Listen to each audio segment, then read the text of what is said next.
Hello అండి. ఈరోజు July 9. Simhachalam గిరి ప్రదక్షిణ 32 కిలోమీటర్లు గిరి చుట్టూ ఒక ప్రదక్షిణ చేస్తే భూమి చుట్టూ ఒక ప్రదక్షిణ చేసినట్టే. సింహాచల పుణ్యక్షేత్రంలో ఏటా ఆషాఢ పౌర్ణమి నాడు సింహాద్రప్పన్న ఉత్సవం నిర్వహిస్తారు. స్వామివారి పుష్పరథం ప్రారంభమైందండి. పుష్పరథం మన ముందుకు వస్తుంది.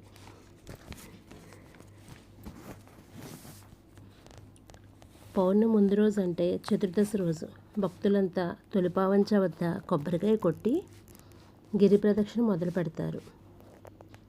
గిరి చుట్టూ ప్రదక్షిణ తర్వాత సముద్ర స్నానం చేసి పౌర్ణమి నాడు స్వామివారి దర్శనం చేసుకుంటారు.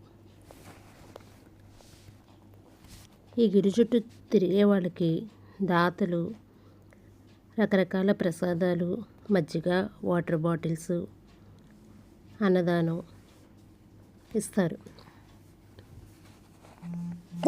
అంతేకాదండి, ఎవరికైనా వైద్య సదుపాయం అవసరమైతే వైద్య సిబ్బంది కూడా ఉంటారు.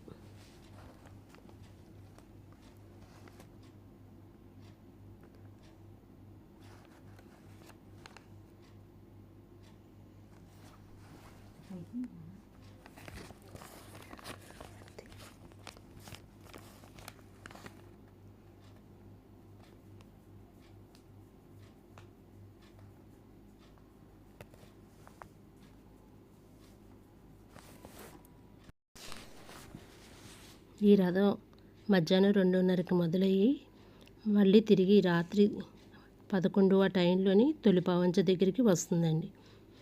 నైట్ టైం కూడా జనం బాగా ఎక్కువగా ఉన్నారండి. నైటు 12, 1 గంట వరకు అలా తిరుగుతూనే ఉంటారండి జనం.